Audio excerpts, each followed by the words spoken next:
You haven't objected in the way that I expected you to. Some of you would say, I don't think that we do it in this way in our field. I don't think we test hypotheses in this way. I don't think we're always challenging the theory. We use the theory in a more grounded way, people would say. Right? That we use the theory in a much more pleasant manner, actually, some would say. For you, I have an alternative. Right? Marshall McLuhan, the great Canadian media theorist, has this great thing he says. If you don't like my ideas, I've got others. You know? And so if you don't like this, I actually do have another idea. It's completely different. It's not completely different. It's a little bit different. And what you really do is, instead of saying we're building up expectations in order to disappoint them, we're going to set up a kind of structured space of curiosity for the reader in the theory section, right? We're going to make the reader not expect anything in particular that we can disappoint, but we're going to make them curious about particular parts of the organization we're studying and particular things that might be going on in that organization, right? We're going to guide their attention in that way. And then we're going to satisfy, obviously, that curiosity. We're going to have that nice literary tension of building up curiosity and satisfying it. It's a nice literary moment there. And of course, in order to succeed in that, we need to have a literary authority, right? We need to become authors, right? So the reader has to trust us in that more general sense of, I have to be the person that gets to tell the story, right? I have to have a right to tell the story. I have to have the authority to tell the story. And that's what I'm going to be doing in my methods section. What you'll find there is you won't be talking so much about biases and so forth. You'll be talking about the kind of access you had to the organization, your history of negotiating with that organization for that access, and the relationships, though, that you've built up with the organization. Usually a lot of very practitioner-based projects will have this character more often. Also because practice prefers to be talked about in this more sort of curious and satisfying way than in a challenging, disappoint my expectations kind of way, right? So there's that option. It's a completely different tone, but same kind of dynamic, and you've still got 3 different sections that work in different ways, and the structure is the relationship between those sections. Let's talk about the discussion. There's one of the things that you should say about the discussion, first of all, is it has no basis. You introduce no new information to do your discussion. You should see the entire rest of the project as a set of premises for the conclusions you're now going to draw, the implications that you're going to draw from a set of assumptions, right? So you've established all of this to be true. We're going to assume, right, that your entire project is empirically accurate and true and well put together. You've established your empirical conclusion, and we're now going to discuss what the consequences of that are, right? And there's really 2 kinds of discussion, right? And again, I'm making this in such a way that you have some choices to make, and then you can always decide that you're going to have a mixed bag and you'll have both kinds, or you'll have even a third kind. But here are 2 really just classic options, right? One is to say, well, if it turns out that practice is disappointing from the point of view of theory, so we expected certain things in theory, and when we went out and looked at what people are actually doing, they're behaving differently, right? Something else is going on, and this is a disappointment to us. Well, we can change the theory, right? So what we can do is we can go back, right, and we can just change. We can discuss the theory. And we can say we need to modify the theory so that at some point in the future, if we look at a similar case, similar organization, we won't have these wrong expectations. We'll expect what actually happens, right? So we're going to propose modifications to the theory. Is it really true that we should be recommending modifications to the theory, right? Is that really something we should be doing? Are we at that level? And it obviously depends on what level you're at, whether or not you're asking that question. But keep in mind that since you're always writing at eye level with the smartest student in your class, you're not saying we have to modify the theory, right? You're saying we have to modify our class's understanding of this theory, right? So given that we've only read some of the major works and done a partial literature review at this point, we haven't done PhD level literature reviewing, right? We've done an adequate literature review for our level.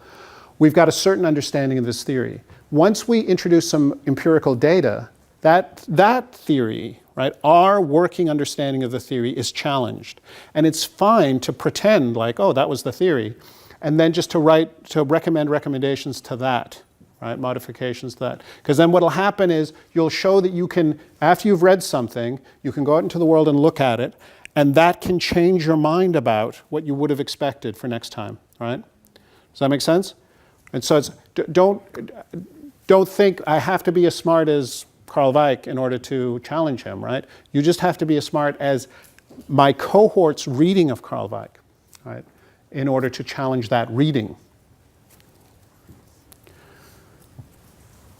This is, many people would say this is the classic scientific way of doing it, right? This is science in the classic way, right? We have some theories and then we just modify them in light of the data, right? We let the data drive the theory, right? Changes to the theory, right?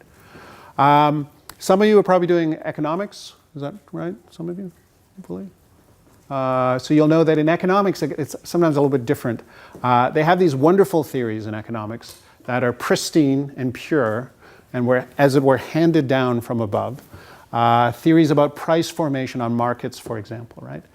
So they'll have a theory about that, and then they'll go out and do an empirical study of a market, like the formation of prices on the housing market. And they'll discover that the housing prices are not behaving as the theory predicts, right? There is some discrepancy between what the theory predicted the housing prices would do and what the actual housing prices did. Does this mean they change the law of supply and demand, right? Do they modify their theory of how prices work on markets? Of course not, right? Because it's such a beautiful and elegant theory. They're not going to change that. What they're going to do is quite sensible. They're going to propose a deregulation of the market, right? They're going to say the market is inefficient, yeah? And if only we remove these government regulations, the market will perform properly, and then the prices would accordingly fall into place. The prices would need to learn how to behave, right? That's just as common, and certainly common in a business school, that you have a theory that is well worked out and empirically supported by lots of other studies, really well grounded, right? And then you do a study of an organization where things are done differently, right? And then you propose managerial implications, policy implications. So sometimes it's changed the law, sometimes it's changed the corporate policy, right? Sometimes it's implement this new lean management system or whatever. Right? So what you're doing is you're making recommendations. So that's the practical approach, right? And just notice that the theoretical approach pushes back on the theory, whereas the practical approach will always push back on the background conditions. So if you've told a story about your organization, what you're going to do is you're going to now teach that organization what they should learn from this tension between theory and practice. Right, so the theoretical discussion proposes changes to the theory in light of the evidence of that the analysis provides. So it says, we're getting it wrong in theory, and my analysis shows this, so we have to modify the theory. Whereas the practical discussion says, they're getting it wrong in practice. Our theory is perfectly fine, right? And if only these managers behaved better, right, and did things the right way, then they would have all the efficiencies that we would have predicted, right? Can you do both? Yes, you can. But just keep in mind that you're always pushing theory against practice and practice against theory. So if you're going to do both, you have to be very clear about which parts you're keeping steady, right? Think of it as a machine, right? So if you're going to have the theory challenge the practice, you have to make sure you have a way of holding it firm so it can push on the practice, and vice versa, right? Then the data has to be so strong that it's going to challenge the theory, right? It's going to provide some resistance in that system. The purpose of the discussion is to reason with the reader, right? You're addressing the mind of the reader, and you have to keep in mind that the reader is as smart as you are. You want to be talking at eye level with the reader. Not a lot smarter than you, right? But certainly not a lot dumber than you, right? You don't want to talk down to your reader.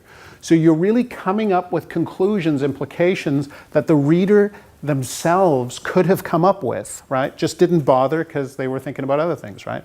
So you're just speeding up the process a little bit for them by giving them some conclusions they can take away from this, but you have to talk to them on the basis of a common sense of reason, right? So you're reasoning with them at eye level, right? It's an important thing to keep in mind.